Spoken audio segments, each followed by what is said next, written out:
Buenas, mi nombre es Denise González Morán, soy interna de medicina de la Universidad de Talca, que anteriormente estuvo rotando en el internado de dermatología en el Hospital de Curicó, por lo cual hoy les vengo a hablar un poco sobre paroniquias. Primero, la definición de paroniquia es una inflamación de la piel que rodea las uñas. Esta puede ser aguda o crónica dependiendo de si duración es menor o mayor a 6 semanas respectivamente. Se puede presentar como un enrojecimiento, hinchazón, dolor y posible acumulación de pus en la zona afectada.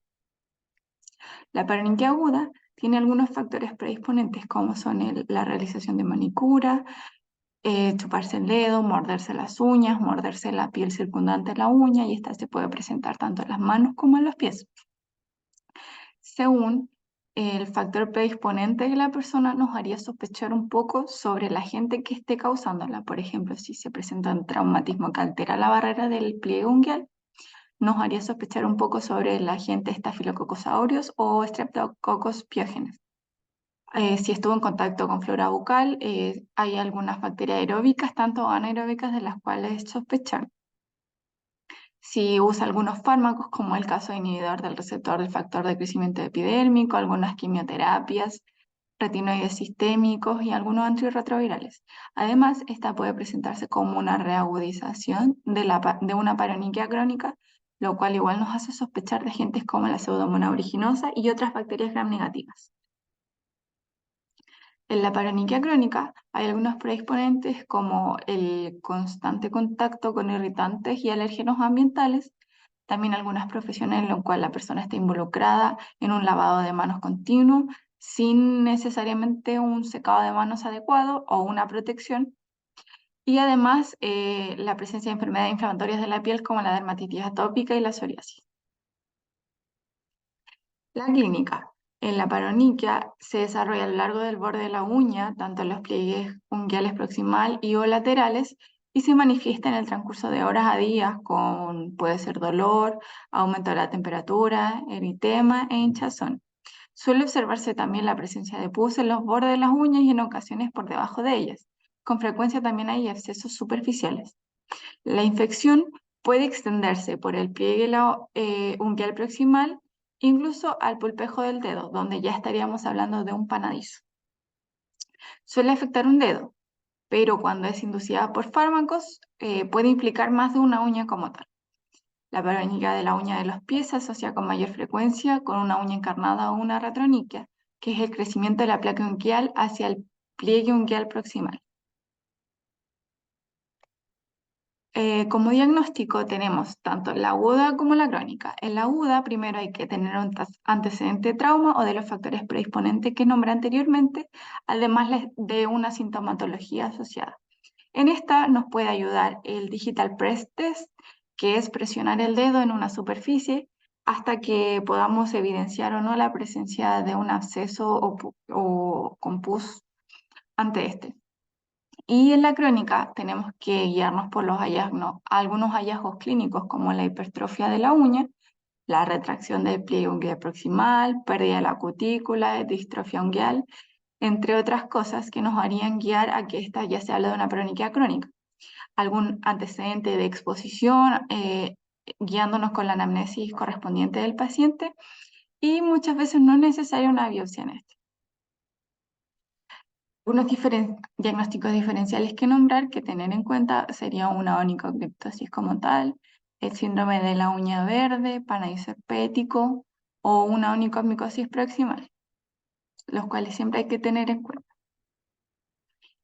Ya. Para hablar de manejo de paroniquia aguda, encontré un esquema que simplifica un poco el manejo. Por ejemplo, primero hay que tener un paciente con inflamación aguda en una uña proximal y o lateral que tenga una duración menor o igual a 6 semanas.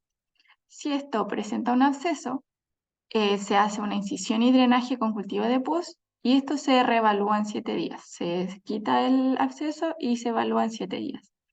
Si esta inflamación persiste, se hace una terapia antibiótica guiada por el cultivo que se realizó.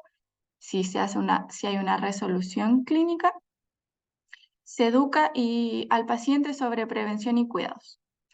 Si no presenta absceso, se utilizan antibióticos tópicos, se indica remojar en agua tibia la uña o antiséptico seguido por antibiótico tópico 3 veces al día y reevaluar en 7 días. Si se presenta resolución clínica, lo mismo, se educa y previene al paciente. Si la inflamación persiste, se pasa antibiótica vía oral con terapia empírica y guiándonos según los factores predisponentes o factores que tenga el paciente al tratamiento en el cual nos guiaremos. El manejo de la paroniquia crónica, primero se habla de medidas generales de cuidado del paciente. También se puede asociar un corticosteroide o en ungüento 2 a 4 semanas y se repita para los brotes que ésta tenga. La pomada de traclolimos es una alternativa cuando no responde al tratamiento que se ha evidenciado que ayuda mucho. También se pueden utilizar inyecciones de esteroides intralesionales, antisépticos o lociones antifúngicas o soluciones y agentes micóticos orales cuando ya tenemos una sospecha muy alta o el Candida albicans está confirmado. En pacientes diabéticos y con enfermedades vasculares hay que tener mucho cuidado y debe examinarse continuamente para detectar signos de celulitis. También en un estudio encontré una clasificación que se clasifica la paroniquia según el estadio en el que esté y según el estadio en el que está el tratamiento que va a recibir. Por ejemplo, en el estadio 1 se haría una incisión de la capa córnea con una aguja y se drenaría y se haría una limpieza como tal. Y mientras más profundo sea, se hace más pasos. Por ejemplo, después se haría un lavado como tal, después en el estadio 3 se abrirían las celdillas para llegar a más profundidad, entre otras cosas. Aquí, aquí ya se habla de paroniquias más avanzadas, grados 3 o 4. Si hay alguna acumulación bajo la uña, no, se habla de que ya está en un grado 4, se deberá limpiar muy bien con cloruro de sodio, extraer todos los restos que haya y inclusive algunas veces se secciona parte de la placa unguial proximal. Para evitar el crecimiento irregular de la uña, a menudo se requiere resección de la parte proximal de la misma por lo ancho para evitar que siga, claro, creciendo incorrectamente. O inclusive hay algunas otras técnicas para mantenerla y hacer un crecimiento oportuno, pero igual son más invasivas y no se recomienda tanto. En la prevención se recomienda un cuidado local de la piel para la prevención de la aparición de paroniquias e inclusive el cuidado como tal de la paroniquia crónica. Por ejemplo, mantener las manos y los pies los más secos posibles luego a un lavado, no sumergirlos en agua y jabón durante periodos prolongados sin una protección adecuada a estos, como son el uso de guantes y inclusive uso de guantes de algodón bajo los guantes de hule propiamente. Evitar exposiciones irritantes como detergente y jabón o exposiciones muy prolongadas. Las uñas deben mantenerse cortas y cortarse con cuidado. Se deben evitar traumatismos o lesiones de las uñas y en la piel circundante a esta, evitar morderse de las uñas, evitar cortarse o jalar o desgarrar la piel circundante a esta, evitar uñas superficiales, manicuras o tratamientos donde se remueva la cutícula, y estar controlando a los pacientes, como anteriormente dije, diabéticos o con enfermedades vasculares.